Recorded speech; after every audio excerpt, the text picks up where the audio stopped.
Cette série de vidéos concernant les défauts de traduction de Louis II est mise en ligne pour vous faire connaître le texte original des versets en question, afin que vous puissiez mieux comprendre la Bible et non pas pour vous décourager à la lire. Quel est le problème? Le problème est que dans ce passage, ce n'est pas ce qui est écrit. Des millions de chrétiens dans le monde, peut-être vous pensez que c'est ce qui est écrit dans la Bible. Or, ce n'est pas le cas.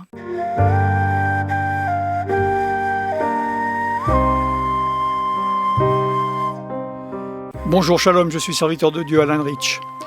Une nouvelle vidéo sur un verset traduit par Louis II qui a corrompu l'essence même de la parole de Dieu. Ne manquez pas les autres vidéos sur les autres versets concernant Louis II où j'explique quel est le problème avec Louis II, pourquoi je parle de cela, etc. Nous allons parler d'un verset très important, très important. Les pharisiens arrivent devant Yeshua, Jésus en français, et lui demandent « Quel est le premier de tous les commandements ?» Il répond « Voici le premier. Écoute Israël, le Seigneur, notre Dieu, est l'unique Seigneur. » C'est l'introduction. C'est de ce passage-là que je vais parler. Ensuite, vous pouvez lire versets 30 et 31, il donne le premier et le deuxième commandement ou mitzvah. Cette référence, il la prend évidemment à la Tanakh, à la première alliance, et nous allons voir cela dans Deutéronome 6.4. Deutéronome 6.4, je vous lis d'abord dans la Louis II, et je vous expliquerai ce qui est écrit vraiment en hébreu. « Écoute Israël, l'Éternel, notre Dieu, est le seul éternel. » En hébreu, Shema Israël, Adonai Eloheinu, Adonai Echad. Est-ce que ce qui est écrit en français est une affirmation juste et exacte? Oui. Là, il dit, il est le seul Dieu, il est le seul Adonai, il est le seul Seigneur, il est le seul éternel, dans le sens qu'il n'y en a pas d'autre. Il n'y en a pas deux, il n'y en a pas trois, il n'y en a qu'un seul. Donc, en vous disant cette affirmation, c'est exact, vu que nous voyons dans plusieurs passages de la Bible des versets qui disent cela. Je suis le seul éternel, il n'y en a pas d'autre, etc. Vous connaissez. Bon. Quel est le problème? Le problème est que dans ce passage, ce n'est pas ce qui est écrit. Surtout la Tanakh en hébreu, où non seulement chaque mot est important, mais même pas chaque syllabe, chaque lettre est importante. Et là, ce n'est pas écrit ça. Écoute Israël, Adonai ou l'Éternel, notre Dieu, est un. C'est encore valable en français. Alors vous allez me dire, là si vous regardez l'écran, je vais mettre le texte qui devrait être traduit en français et ce que Louis II ou d'ailleurs Darby, les autres traducteurs ont écrit, est le seul éternel. Et là, vous devriez dire, ah, c'est la même chose. Quel petit détail. Le seul éternel et un, c'est pareil, non. Parce qu'en hébreu, c'est écrit Echad. En hébreu, il y a deux manières d'écrire un chiffre, mais le 1, il y a Echad, il y a Achat. J'en parle dans les cours d'hébreu que vous pouvez suivre concernant l'hébreu biblique. Echad veut dire un dans le sens indivisible. D'accord? Veut dire une unité multiple. Et ça ne veut pas dire un d'une manière numérique. Ça ne veut pas dire un crayon, et là il y a 2 crayons, et là il y a 3 crayons. Mais ça veut dire, par exemple, un œuf, pas au niveau 1 œuf, 2 œufs, 3 œufs, mais qu'un œuf, il est indivisible. Si vous prenez la coquille, ce n'est plus un œuf, c'est une coquille. Si vous enlevez le jaune, ce n'est plus un œuf, c'est le jaune. Si vous enlevez le blanc, ce n'est plus un œuf, c'est le blanc.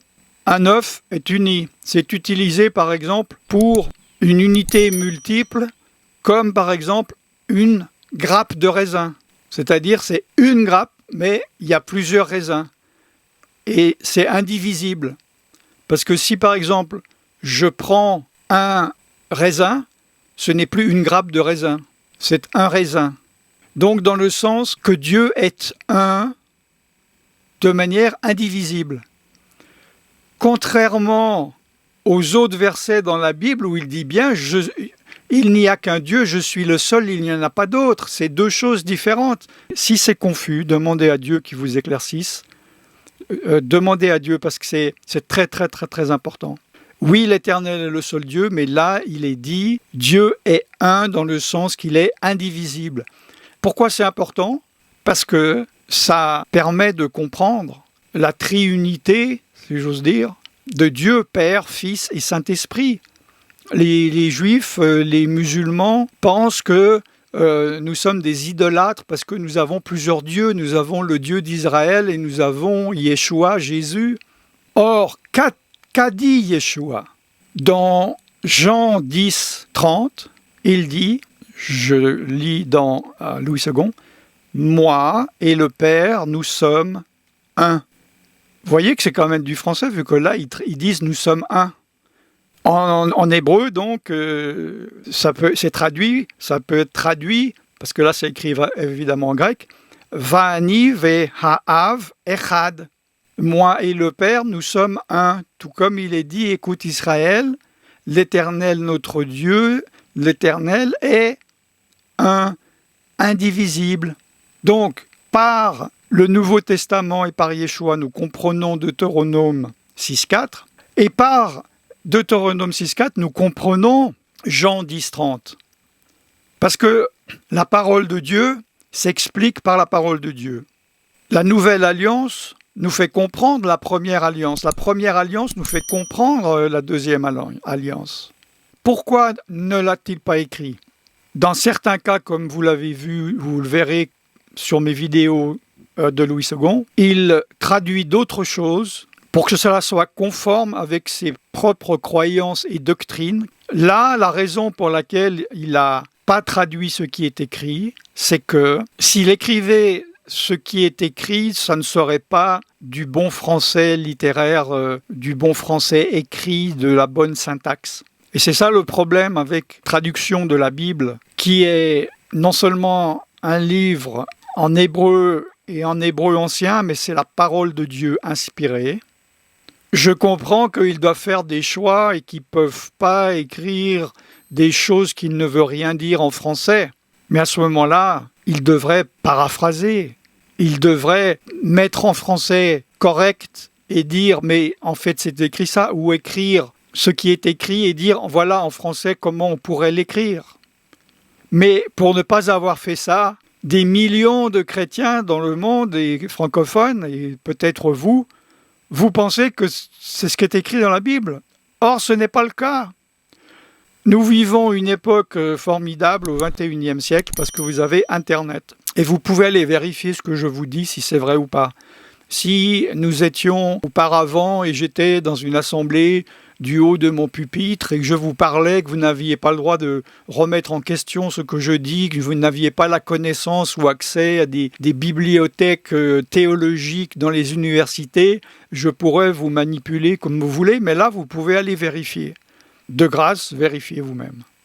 Pour ceux qui ne sont pas convaincus, si c'est flou, si c'est trouble, regardez à nouveau la vidéo, mais surtout demandez à Dieu, demandez au Saint-Esprit, dites « Seigneur, montre-moi la vérité, montre-moi si c'est vrai et fais-moi comprendre l'implication profonde de ce que cela implique, de ce qui est écrit dans la parole de Dieu. Que veut dire Echad, que veut dire un ? Parce qu'il y a des choses que Dieu ne peut révéler que en profondeur, donc par des personnes qui recherchent la vérité. Le Saint-Esprit vous guide dans toute la vérité, l'onction vous enseigne. Si vous dites « ouais, bon, j'ai écouté cette information, je m'en fous » ou bien « c'est pas grave » ou « j'y crois pas », vous passez à côté d'un trésor. Mais si vous demandez à Dieu, il va vous révéler les richesses de sa connaissance.